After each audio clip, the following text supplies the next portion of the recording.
salvar la impresa, te doy €1,000,000. El CEO ese rio con desprecio. Quien pensaría que una simple limpiadora podría salvar una empresa al borde de la quiebra? Nadie creía en ella. Pero Sara no solo aceptó el reto, sino que estaba dispuesta a hacer lo imposible.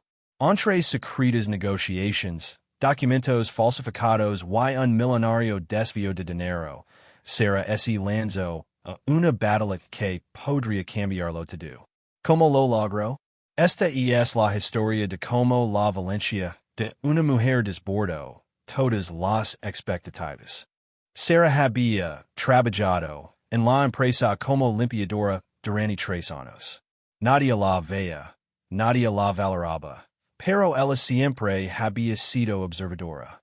Mientras limpiaba las oficinas, vaciaba papeleras y barría los pasillos, comenzaba a notar cosas que no encajaban.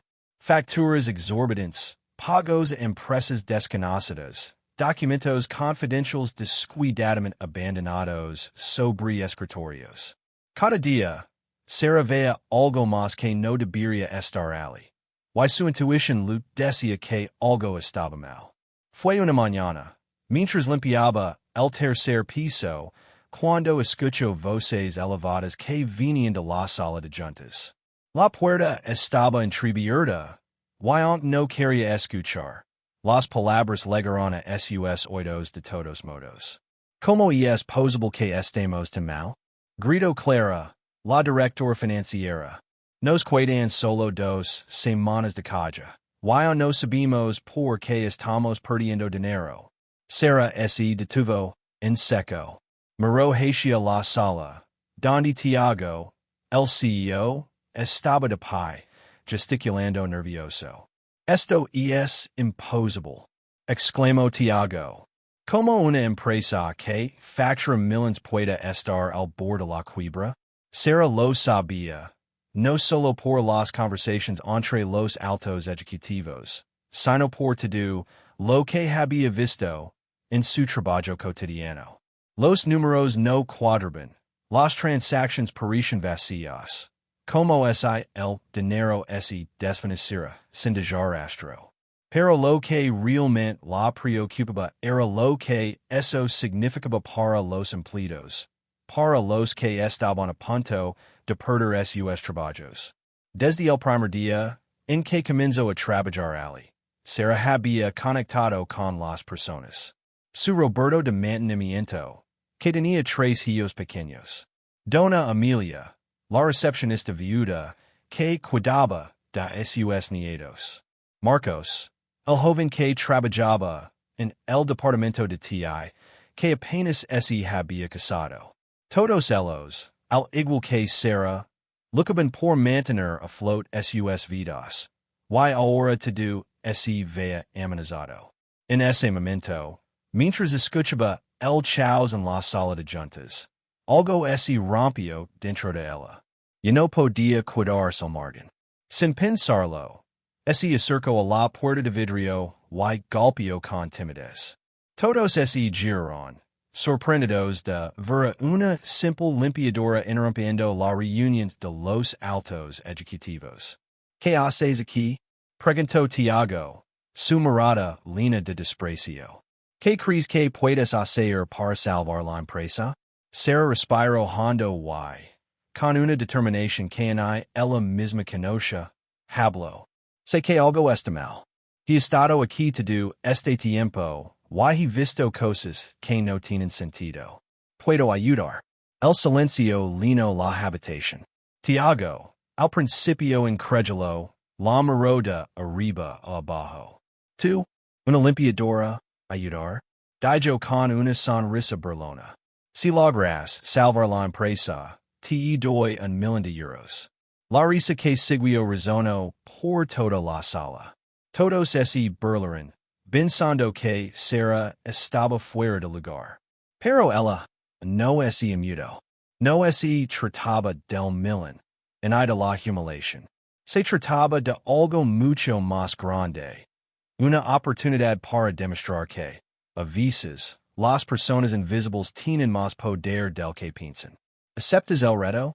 Preguntó Tiago, con una sonrisa maliciosa. Sí, acepto.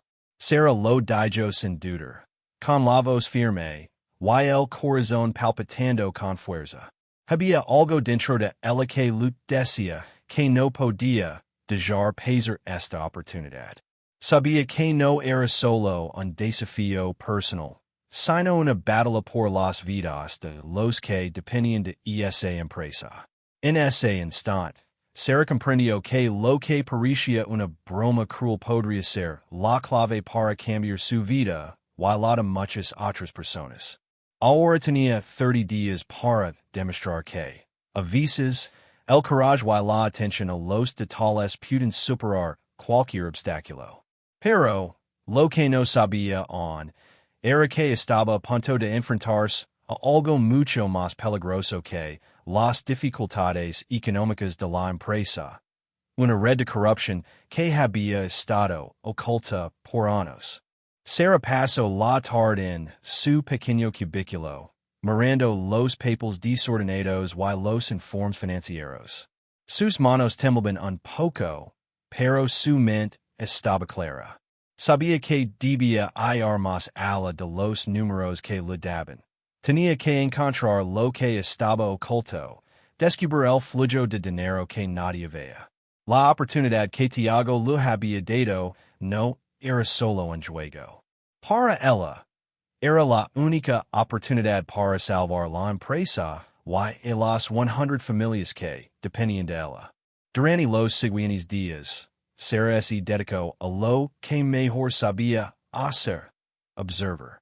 Mientras limpiaba las oficinas, pasaba por las salas de reuniones y veía todo con una nueva perspectiva. Cada documento en el suelo, cada conversación a sus espaldas, cada nota en los escritorios, todo era una pista que podría acercarla más a la verdad. Sus días se alargaban, pero su determinación crecía con cada paso que daba. Una mañana, después de un largo turno, se encontró con un informe que hizo que su estómago se revolviera. Era una transferencia autorizada de 400,000 Brazilian reals a una empresa de consultoría externa que nunca había oído mencionar. Sarah había sido cuidadosa al revisar los documentos en la sala del director administrativo, Bruno Costa. Lo que encontró allí no tenía sentido. La empresa estaba gastando grandes cantidades en consultorias, sin informes claros, sin ningún tipo de justificante. Su instinto le decía que había algo turbio en todo eso. La empresa que recibía esos pagos, Souza and Partners, no tenía presencia en Internet. No había rastro de ella en las redes sociales ni en ningún sitio de negocios. Esa empresa era tan vital para el funcionamiento de la compañía. ¿Por qué no se sabía nada sobre ella? Decidida a averiguar más, Sarah comenzó a investigar. Cada vez que entraba en las oficinas de Bruno, se aseguraba de revisar todo con más detalle. En uno de esos días, mientras limpiaba su escritorio, encontró algo que le heló la sangre. Un pendrive pequeño y sin etiqueta, escondido bajo un montón de papeles. Sus ojos se abrieron de par en par. ¿Sería esto lo que necesitaba? Sarah sabía que, aunque la tentación era enorme, no podía simplemente tomarlo sin más. Necesitaba pruebas, y este pendrive podría tener lo que buscaba. Pero en ese momento, la puerta se abrió de golpe. Bruno estaba allí. ¿Qué estás haciendo en mi oficina? Su tono era desafiante. Limpiando, señor. Como siempre. Sarah intentó mantener la calma, mientras su corazón latía con fuerza. Bruno no parecía convencido. Se acercó a su escritorio y comenzó a mirar todo a su alrededor. Sarah, con la respiración contenida, temía que no era algo extraño. Pero, por suerte, no lo hizo. Bruno se quedó un momento más, Mirando de Riojo, y luego ese fue sin decir palabra. Con la adrenalina a mil, Sarah salió de la oficina, el pen drive apretado, en su mano.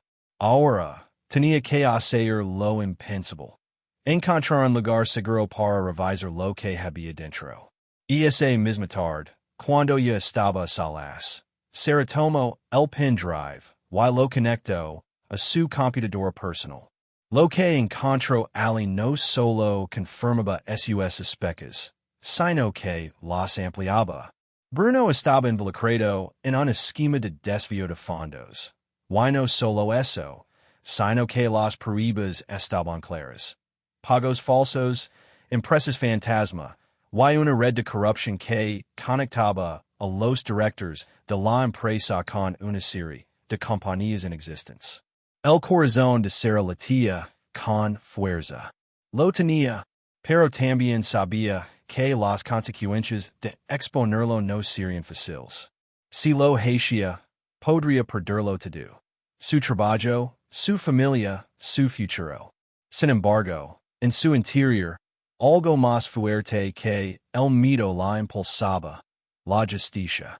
Había visto como la gente que amaba podía perder su empleo y su sustento por culpa de unos pocos. Había llegado el momento de hacer algo. Sarah decidió que no importaba lo que tuviera que enfrentar. Ella iba a exponer la verdad. No solo por ella, sino por todos aquellos que se habían convertido en víctimas del sistema. Y no era solo una limpiadora más. Era una mujer que había encontrado el valor para luchar contra la injusticia. Sarah estaba decidida, pero también sabía que estaba entrando en territorio peligroso. Mientras investigaba más sobre el esquema de corrupción que había descubierto, el peso de lo que estaba haciendo comenzó a apoderarse de ella. No solo estaba desafiando a las personas más poderosas de la empresa, sino que también estaba arriesgando su vida y la de su madre, a quien tanto amaba. Cuando Bruno descubrió que alguien había estado husmeando en sus archivos, se sintió el peligro mucho más cerca. Fue en un día especialmente difícil, cuando, después de terminar su turno de limpieza, se acercó a la sala de reuniones.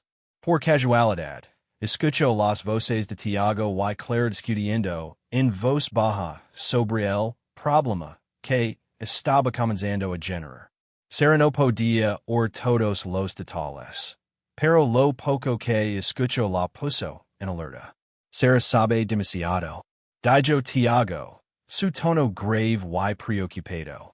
Si ella logra llenar los países de todo esto, vamos a tener un problema mucho mayor. Sarah sintió un nudo en el estómago. ¿Qué sabían? Cuando estaban dispuestos a hacer para silenciarla? Al día siguiente, después de un largo día de trabajo, Sarah volvió a su pequeña habitación, donde vivía con su madre. Como siempre, su mente seguía trabajando sin descanso. ¿Qué haría con la información que había encontrado? Sabía que tenía que ser cuidadosa, pero también sabía que no podía seguir ignorando lo que estaba ocurriendo a su alrededor. La empresa estaba siendo secuida. Y no hacía algo al respecto, lo perdería todo. Esa noche, cuando su madre estaba dormida, Sarah recibió un mensaje de texto de Clara. Era breve, pero lo suficiente para preocuparla. Sarah, tenemos que hablar. Es urgent. Sarah sabía que Clara, aunque estaba atrapada en el sistema, también sentía la presión de lo que estaba sucediendo. A la mañana siguiente, a las 7 en punto, se dirigió rápidamente al trabajo, con el corazón acelerado. No sabía qué esperar, pero algo le decía que los países del rompecabezas comenzaban a encajar. Clara la recibió en una sala pequeña, lejos de las miradas curiosas de los demás empleados. Sarah, lo que en contraste no es algo pequeño. Clara se vea visiblemente preocupada. El dinero se está desviando de manera sistemática. Bruno tiene control total sobre las finanzas. Y aunque intentemos auditarlas, siempre faltan los registros. He estado recopilando pruebas en secreto. Se sintió una mezcla de alivio y miedo. Sabía que Clara podía ayudarla a sacar a la luz la verdad, pero también comprendió que juntas se enfrentaban a un enemigo poderoso. Pero tienes que tener cuidado, Sarah. Bruno no es alguien con quien se puede jugar. Adverso Clara, mirando alrededor para asegurarse de que nadie las escuchara.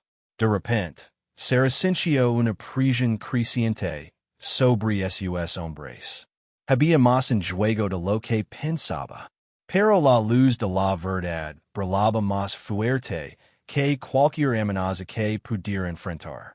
Al día siguiente, mientras Sarah limpiaba el primer piso, fue cuando se cruzó con Bruno. El la miró fijamente. Y Sarah sintió que él era se lo cortaba en el pecho. Él sabía que algo no estaba bien. ¿Cómo vi el trabajo, Sarah? Preguntó Bruno con una sonrisa fría. Sarah, con el corazón palpitando, trató de no dejarse intimidar. No había retroceder ahora. No dispuesta de do lo que había descubierto. Todo bien, señor. Dijo con calma. Aun por dentro sabía que las palabras de Bruno eran solo una fachada. Algo se estaba cociendo.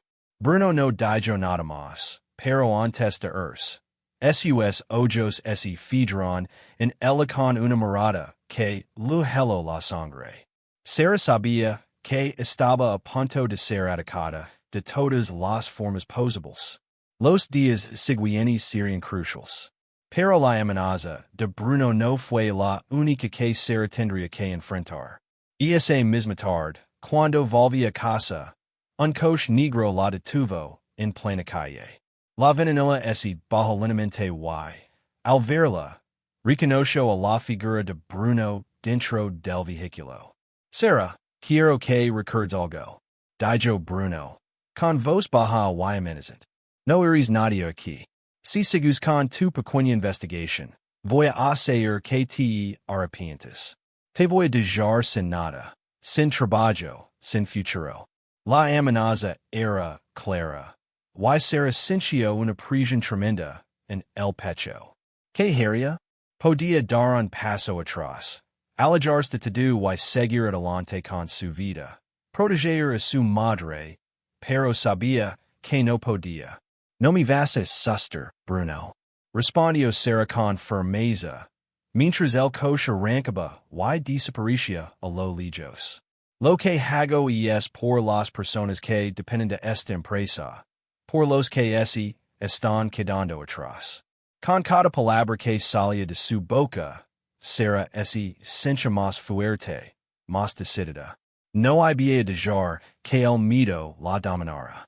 Estaba a punto de enfrentarse a todo lo que se venía encima, pero sabía que solo podía ganar si no se detenía. La batalla estaba comenzando, y ella no había rendirse. El día siguiente fue aún más tenso. Sarah se sentía como si estuviera caminando sobre una cuerda floja. Cada paso que daba la acercaba más a descubrir la verdad, pero también la ponía más cerca de un peligro inminente. La amenaza de Bruno seguía pasando sobre ella como una sombra. Sabía que la empresa, su futuro, y su madre estaban en riesgo. Sin embargo, algo en su interior le decía que no podía rendirse. Ya había dado demasiado para retroceder. Esa tarde, Clara apareció en su cubículo de limpieza con una expresión seria. Sarah, tienes que tener cuidado. He hablado con gente que pueda ayudarnos. Dijo Clara, sus ojos llenos de determinación. Pero Bruno no es tonto. Él sabe que alguien está investigando. Si te descubren, no solo perderás tu trabajo, Sarah. Te destruirán. Sarah la miró fijamente. YKSE sup 1K debo a ser. Clara? Tienes que estar preparada para cualquier cosa. Si legamos hasta el fondo, tendremos que enfrentarnos a ellos con todo. Clara parecía genuinamente preocupada. Y Sara lo sabía. No estaba sola en esto. Aunque el miedo la invadía, también sentía la seguridad de tener a alguien de su lado, alguien que no quería dejarla sola. Después de esa conversación, Sara decidió que no podía esperar más. Necesitaba las pruebas.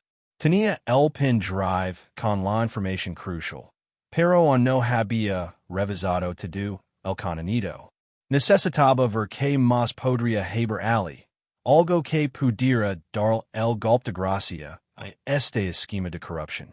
Al día siguiente, después de limpiar el último piso, Sara aprovechó un momento de distracción para conectarse a un ordenador en una salvación. Sabía que si alguien la encontraba ali, las consecuencias serían inmediatas, pero no tenía tiempo que perder. Con el corazón latiendo aceleradamente, inserto el pendrive. Los archivos comenzaron a cargarse en la pantalla. Contratos, transferencias, correos electrónicos, todo estaba ahí. En esos documentos, Sara descubrió lo que había estado buscando. Pruebas irrefutables de que Bruno Costa no solo estaba robando dinero, sino que estaba involucrado en una red de empresas fantasma, algunas de ellas ni siquiera existen. Entre los archivos, encontró lo que más la sorprendió: pagos a su nombre, comisiones ocultas que nunca se habían reportado. Bruno no solo estaba robando, sino que también había manipulado contratos y firmado transferencias sin el conocimiento de los otros directores. El dinero de la empresa estaba siendo desviado a su cuenta personal. Sara temblaba, pero no de miedo. Estaba en shock, pero al mismo tiempo, algo dentro de ella la empujaba a seguir adelante. Esto tenía que ser expuesto. Era el momento de hacerlo. Con la información a su disposición, Sara ya no podía dar marcha atrás. Necesitaba hablar con Clara y lo más rápido posible. Pero cuando intentó desconectar el pendrive, el sonido de unos pasos acercándose la hizo saltar. Alguien venía. En un pánico momentáneo, Sara desconectó el dispositivo y lo escondió rápidamente en su uniforme. La puerta se abrió de golpe y, como era de esperar, Bruno apareció. El aire se volvió pesado. Sara intentó mantenerse tranquila, pero su mente corría a 1000 por hora. ¿Qué haces aquí, Sara? Su tono era frío, desafiante. Sara intentó ocultar su nerviosismo, pero algo en su voz la traicionó. Solo estoy limpiando, señor. Dijo, con la cabeza baja, mirando el suelo. Bruno la miró fijamente, y por un segundo, sus ojos se estrecharon como si pudiera ver tras de ella. El silencio entre ambos era espeso. No sabía si lo había descubierto o si estaba simplemente jugando con ella. Limpiando en una salvación a esta hora, dijo Bruno, su voz cargada de sospecha. ¿Estás segura de que no estás buscando algo más? Sara intentó mantener la calma, pero sabía que el miedo estaba escrito en su rostro. ¿Sabía algo? ¿Lo había descubierto? Pero antes de que pudiera contestar, Bruno soltó una risita. ¿Cómo estuviera divirtiendo con la situación? Te advierto, Sara, que no es buena idea meter en los asuntos de los demás. Dijo él, acercándose un poco más. Te lo digo claro, para que no te metas en problemas. Sara, sintiendo el peligro más cerca que nunca, asintió en silencio, pero por dentro sabía que esto no iba a terminar aquí. Bruno podría haberla amenazado, pero ahora, ella también tenía sus propias armas. Solo tenía que esperar el momento adecuado para usarlo. Cuando finalmente se despidió de Bruno, Sara salió de la sala con la mente llena de planes. Ya tenía las peribas, ahora solo tenía que encontrar la forma de exponer todo. No sería fácil, pero no podía dejar que los que habían sido manipulados y despejados de su dignidad se quedaran en silencio. No sin luchar. Esa noche, Sara volvió a su casa y, mientras su madre dormía, escribió un mensaje a Clara. Estaba lista para dar el siguiente paso. Sabía que su vida no volvería a ser la misma después de eso. Pero también sabía que no había vuelta atrás. A la mañana siguiente, Sara legó antes que todos. Tenía las peribas guardadas, respiración agitada, y una determinación que ya nada podía frenar. Clara la esperaba frente a la oficina de Tiago. Ambas se miraron, nerviosas pero firmes. Era el momento. Entraron sin pedir permiso. Tiago levantó la vista, sorprendido, mientras Bruno, sentado a su lado, fingía calma. Sara dejó el pendrive sobre la mesa. Aquí está la verdad. Dijo, con voz clara. Tiago conectó el dispositivo. A medida que revisable los contratos falsos, las transferencias, los pagos ocultos, su expresión pasó de la incredulidad a la furia. Clara colocó las copias impresas junto al computador, el golpe final. Bruno, ¿qué es esto? Preguntó Tiago con voz temblorosa. Bruno abrió la boca, pero no salió nada. Sabía que todo había terminado. Nos robaste. A todos. Sara lo miró directamente, sin miedo. Cuando Sigurd entró para levárselo, Bruno solo alcanzó a decir. Te arrepentirás, Sara. Pero ella ya no temblaba. Por primera vez, sentía que estaba exactamente donde debía estar. Días después, la empresa anunció oficialmente el fraude. Los empleados salvaron sus puestos. Tiago, avergonzado por haberlo subestimado, cumplió su promesa. Sara recibió parte del dinero, una beca completa y un puesto como analista. La noticia se hizo viral. La mujer invisibilizada durante años se convirtió en símbolo de Valencia. Y mientras veía a su madre mayor con el tratamiento, Sara comprendió algo. No había ganado por ser más fuerte que Bruno. Había ganado porque se negó a seguir siendo invisible. Una sola persona, decidida a hacer lo correcto, había cambiado el destino de cientos. Y esa persona había sido ella.